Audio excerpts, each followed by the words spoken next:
सो हे पोकीज, आज हम कवर करने वाले हैं सोलो लेवलिंग एपिसोड 8। चलिए फिर एंजॉय करते हैं। एपिसोड हमारा स्टार्ट होता है हॉस्पिटल जहाँ पर जिन वो अपनी माँ को देखना आया होता है। फिर उसको रिग्रेट हो रहा होता है कि वो अपनी माँ को ठीक नहीं कर पा रहा, क्योंकि अभी भी उसको वो 3 सामान चाहिए जो उस एस रैंक डंजन में है। पर जिन वो अभी भी उस लेवल का नहीं है कि वो उस डंजन में जाके हर एक डंजन किंग को मार पाए। इसलिए जिन वो कह रहा होता है मेरे को और स्ट्रांग बनना पड़ेगा, तभी मैं अपनी माँ को बचा पाऊंगा। जिसके बाद हमारे यहाँ से कहीं शिफ्ट होता है जिन्हो की तरफ, जहाँ पे जिन्हो जिन्हो से बात करने आया होता है कि मैंने अपना माइंड चेंज कर लिया, अब मैं तुम्हारे संग वहाँ पर डंजन की रेड में जाना चाहूँगा एज अ ग्रुप। तो जिन्हो इस चीज़ को सुन के बहुत खुश हो रहा है, पर जिन्हो कहता है कि मेरी एक शर्त है, सिर्फ मैं और तुम ही होगे उस डंजन में और कोई नहीं। मतलब इस पूरे ग्रुप में सिर्फ यही 2 है कि जहाँ पर जिन्हों इस चीज़ को सुन के थोड़ा सा दुखी होता है। वो कहते हैं मेरे पापा ने पहले ही अरे क्लाइंट से बात कर ली है, अब ये वो। जहाँ पर जिन्हों कह रहा अगर तुम इस चीज़ को मान लोगे तभी मैं आऊँगा, वरना छोड़ जाने दो।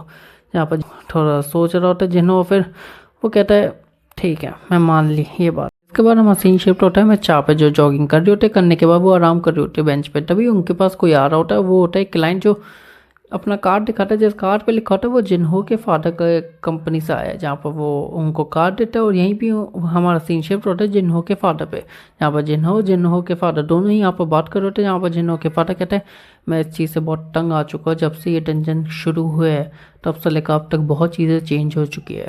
यहाँ पर बहुत लोग उठ चुके हैं और बहुत लोग गिर चुके हैं। जहाँ पर ये कुछ 5 ग्रुप्स के बारे में बता रहा होता है जिन्होंने अपनी मनमर्जी करके प्रॉफिट और लॉस को अलग अलग डिवाइड करते हैं। वो मतलब बहुत ही हाई वैल्यू में प्रॉफिट वो लोग कमाते हैं, जो बहुत ही गलत इनलीगल है जिन्हों के फादर के हिसाब से। तो वो खुद इसलिए इस चीज़ को रोकने के लिए वो खुद एक ग्रुप बनाना चाहता है हंटर्स का, ताकि वो इस चीज़ को रोक पाए। यहाँ पर वो जिन्हों को इस चीज़ के लिए अप्रिशिएट करते हैं कि तुमने ग्रुप बनाने का सोचा, पर तुमने सिर्फ एक आदमी क्यों चुना है। ये चीज़ के बारे में उन लोगों की बात हो रही है।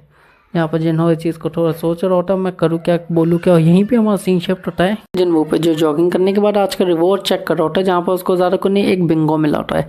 और ये ज़्यादा कुछ नहीं होता, ये एक इनलीगल गेमिंग है जिसमें अगर सही नंबर आ गया तो जिन्हों को पैसे मिलेंगे, जो जिन्हों को देख के बिल्कुल ही अजीब सा लगता है। जिसके बाद वो घर जाते हुए हमें दिखाया जाता है जिन्हों अपने स्टैक से देख रहे हैं, जहाँ पर वो अपना लेवल देखता है कि उसका 26वां लेवल है। तो वो सोचा होता है अगर मैं ऐसे ही चलता रहा तो मैं एस रैंक डंजन के काबिल हो जाऊँगा वहाँ पर जाके हर एक डीमन को मारने के लिए। यहाँ पर जिन वो ये चीज़ सोच ही रहा होता है तभी उसका फ़ोन बचता है, जहाँ पर उसको हंटर्स की तरफ से उसको एक और डंजन के लिए रिक्वेस्ट आई होती है कि आपको आना पड़ेगा, और ये डी रैंक डंजन है। यहाँ पर जिन वो ये चीज़ को सुनने के बाद वो थोड़ा मना कर रहा होता है अपने आप को, पर फिर वो कहीं ना कहीं पैसे उसको तब भी ज़रूरत है अपनी माँ के लिए, तो वो हाँ कर देता है। जिसके बाद हमारे यहीं से सीन शिफ्ट होता है एक बिल्डिंग में, जहाँ पर हमें दिखाया जाता है मिस शाह, जो वहाँ पर आप ट्रेनिंग सिखा रहे हैं लोगों को, और वो वहाँ के टीचर है जो अपने स्टूडेंट से बात कर रहे होते हैं। तभी उनको भी मैसेज आया होता है हंटर एसोसिएशन टीम से, जहाँ पर उनको भी बुलाया गया है डी रैंक डंजन के लिए। जहाँ पर वो चीज़ को देखने के बाद थोड़ा सा हैरान होता है, पर देखते शायद से वो भी हाँ कर देते हैं। जिसके बाद हमें दिखाया जाता है मिस्टर कांका सिंह, जहाँ पर ये बैठे होते अपनी फैमिली के संग, जहाँ पर उनकी वाइफ उनको मना कर रही होती है कि तुम फिर से उस डंजन के लिए क्यों जा रहे हो जहाँ पर तुम्हारी जान जाने जाते रहेगी थी। जहाँ पर मिस्टर कांग कह रहा होता है कि मेरे को जाना पड़ेगा, मेरी लाइफ और तुम लोगों का खर्चा उसी चीज़ से चल पा रहा था, जहाँ पर नहा चाह के भी उनको जाना पड़ता है। जिसके बाद हमें बे और एक रेड कोट वाला बंदा दिखाया जा रहा होता है, जहाँ पर ये दोनों बातें कर रहे होते हैं। जहाँ पर बे कह रहा होता है तुमने मेरे को सिर्फ इसी चीज़ के लिए बुलाया कि जिन्हों के फादर हम को ग्रुप में लेना चाहता हो, ये चीज़ तो मेरे को पता थी, तो तुमने मेरा टाइम क्यों वेस्ट करा। जहाँ पर वो रेड कोट वाला बंदा कहता है नहीं ये बात नहीं है, एक और बात है। तुम्हें याद है वो जेजू आइलैंड वाला सीन, जहाँ पर तुमने बहुत सारी दिक्कतें हुई थी और हमने ऐसा रेट देखा जो एस रैंक हंटर्स भी नहीं कर पाए। तो वो चीज़ को भी सुनने के बाद थोड़ा सा सैड हो रहा होता है। और यहाँ पर फिर वो रेड कोट वाला बंदा एक और बात छेड़ता है जो हमें नहीं बताई गई होती है।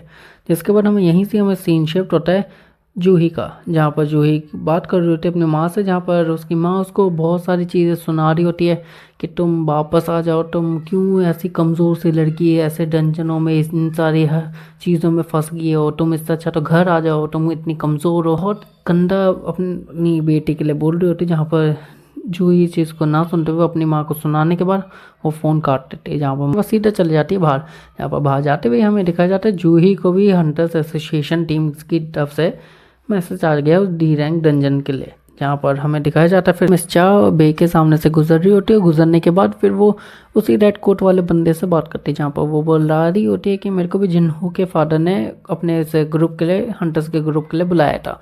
जहाँ पर वो कह रहा होता है तुमने मना कर दिया, तो वो कह रहे होते हैं मिस चा कि हाँ मैंने मना कर दिया। इसके बाद हमें दिखाया जाता है कि उन लोगों की बातें क्या हुई थी, मिस बे और उस रेड कोट वाले बंदे की उस टाइम बात क्या हुई थी। यहाँ पर हमें बताया गया होता है उस जेजू आइलैंड में मिस्टर बे के बहुत सारे ऐसे साथी थे, जिनमें से उनका एक प्यारी सी शायद से गर्लफ्रेंड थी जो वहाँ पर फंस चुकी है या मर चुकी है। अभी हमें इस चीज़ के बारे में कुछ नहीं बताया गया होता है। यहाँ पर मिस्टर बे दारू पीते हुए थोड़ा उसी चीज़ों को याद करते हुए थोड़ा दुखी हो रहा होता है। इसके बाद हमें दिखाया जाता है अगले दिन का सीन, जहाँ पर जिन्हू तैयार हो रहा है और तैयार होते हुए उसकी बहन आई होती है। वो कह रही होती है तुम अभी जा रहे हो, जहाँ पर जिन्हू कह रहा होता है हाँ मेरे को जाना ही पड़ेगा, क्योंकि माँ का इलाज करने के लिए पैसे पेड़ पे तो नहीं उगते। तो उसके बाद जिन्हू वहाँ से चले जाते हैं, जहाँ पर उसकी बहन उसको रोक रही होती है, पर भाई चले जाते हैं क्योंकि पैसा तो कमाना ही है। जहाँ पर वहाँ पहुँचते वक्त हमें दिखाया जाता है मिस्टर सांग भी उसी डंजन की तरफ जा रहे होते हैं, तभी उनको रास्ते में मिलता है जिन्हू। यहाँ पर इन दोनों की बातें हो रही होती है, जहाँ पर जिन्हू सवाल पूछता है कि सांग आपने रिटायरमेंट ली थी तो आप यहाँ पर क्या कर रहे हैं। जहाँ पर मिस्टर सांग कहता है कि नहीं मैंने रिटायरमेंट नहीं ली थी, मैंने सिर्फ टेम्परेरी ब्रेक लिया था। यहाँ पर फिर मिस्टर सांग भी जिन्हू से सवाल पूछा कि तुम्हारी टांग कट गई थी तो वापस ये हील कैसे होगी। यहाँ पर फिर वो खुद ही अज्यूम कर लेता है कि शायद से हाई लेवल हीलर भी उस डंजन में हेल्प करने आया होता, तो शायद से उसने ही जिन्हू की टांग वापस हील कर दी। यहाँ पर जिन्हू ये चीज़ सुनने के बाद हाँ कह देता है, और ये कहने के बाद ये दोनों ही सीधे डंजन की तरफ जाते हैं। जहाँ पर डंजन की तरफ जाने के बाद इनको मिलता है सरप्राइज़ कि ये पांचों आज यहाँ पर आ चुके हैं। जहाँ पर जिन्हू बात कर रहा होता है जूही से बात करते हुए वो देखते हैं कि ये पांचों भी यहाँ पर है, तो वो उन सबसे भी बातें करते हैं।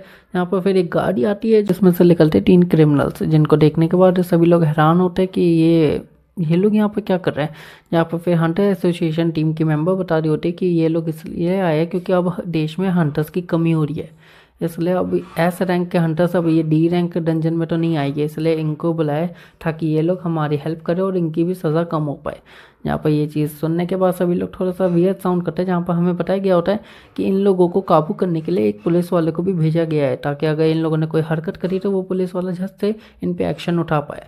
यहाँ पर हमें दिखा जाता है ये और कोई नहीं, ये वही है जो एपिसोड 3 में 2 लोग आए थे जिन्हों से हॉस्पिटल में मिलने, उनमें से एक है, जिसमें हमें दिखाया जाता है फिर ये लोग पुलिस वाले इनकी तरफ आता है और जिन्हू और सांग से बात कर रहा होता है। यहाँ पर वो पूछा होता है कि आपके इस ग्रुप में लीडर कौन है। जहाँ पर मिस्टर सांग जिन्हू से बात करके बोलता है कि जिन्हू क्या मैं आज का लीडर बन जाऊँ। जहाँ पर जिन्हू कहता है मेरे को कोई दिक्कत नहीं है सांग। जहाँ पर फिर सांग इन सबको बता रहा होता है कि आज हमें करना है कैसे है, क्या क्या करना है। यहाँ पर वो सारी चीज़ें बताने के बाद वो लोग कहता है कि अब आप रेडी हैं, तो फिर वो लोग तैयार होकर सीधा डंजन में घुसता हो। यहीं से हमारा ये एपिसोड 8 भी यहीं एंड होता है। आपने यहाँ तक ये वीडियो देखी, इसके लिए बहुत शुक्रिया। हम मिलेंगे किसी और वीडियो में, तब तक के लिए आप मेरी पुरानी वीडियोस भी देख सकते हैं। और बस सायोनारा, पीस दोस्तों।